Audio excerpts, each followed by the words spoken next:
What's up, Theme Park Hipster? Today we're gonna go over everything you need to know about picking that best day for Universal Studios and Islands of Adventure. You know how I like to do it. Let's jump right in.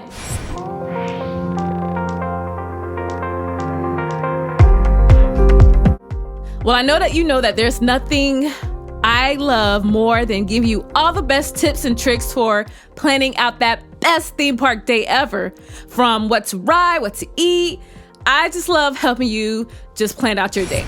Now, you may be thinking to yourself, what is a crowd calendar anyway?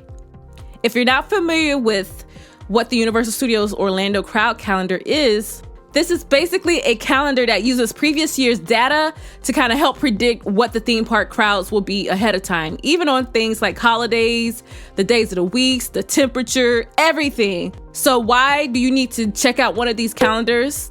The mere fact is that it'll help you plan out your visit a little bit better, and you'll be able to narrow down in those days that you think will be the best for you. That way you can save your time and your money, because those days tend to be cheaper on your trip to Universal.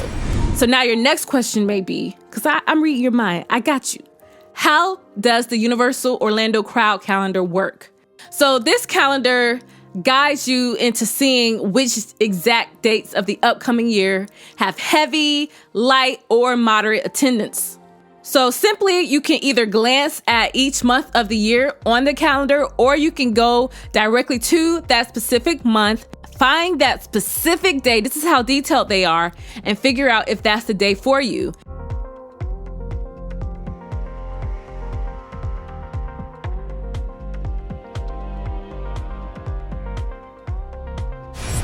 Now, the calendars are broken down into 3 levels. Low, which is an ideal time to go with minimum crowds in a 10-minute or less wait times. Moderate, which means the crowds are pretty standard, with most rides having a 15 to 30-minute wait. And heavy, which means the park is quite full, with wait times reaching about an hour plus.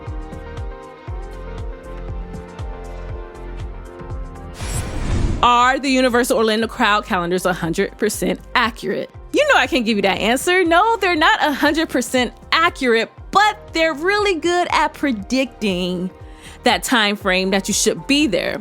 The reason why I do hesitate to say that they're 100% accurate is because we have just went through a crazy year last year. And these calendars are usually based on the park attendance that have happened within the last 2 years. But don't hesitate when you see that calendar, because at the end of the day, it's still the best place to start when figuring out what days you should come. Where can I find this best, mysterious Universal Orlando crowd calendar? To be honest, it is super easy to find this crowd calendar, and it's free for everybody. You simply just Google it. But my favorite resource is over at Undercover Tours. They have some of the best features on their crowd calendar. So how does Undercover Tours crowd calendar differ from everybody? Why are they the best? See, when you go right to their calendar, you simply just find that month that you're looking to travel, and voila, it pops up. And right underneath it, they include all the dates, temperature highs, temperature lows that you can expect on that particular date. Right now, the red dot indicates large crowds, the yellow dot indicates moderate crowds, and the green dot indicates low crowds.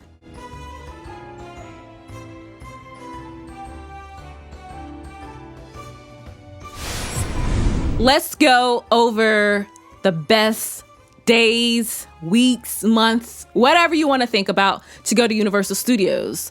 The best day of the week that I have found to be the least crowded tends to be Tuesday. But Wednesdays are a close second. Those are typically the best days to hit up Universal Studios.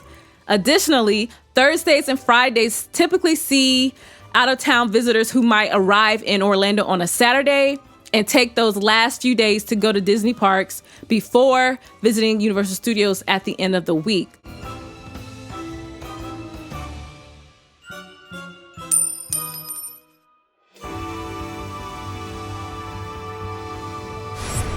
So the next thing we're going to talk about is the best month to go to Universal Studios. The best time that I've found also to go to this park is to go mid to late January and early February. Overall, those are the best times. Also, November, middle of November comes in very close because that's kind of like when things are transitioning into the holiday season.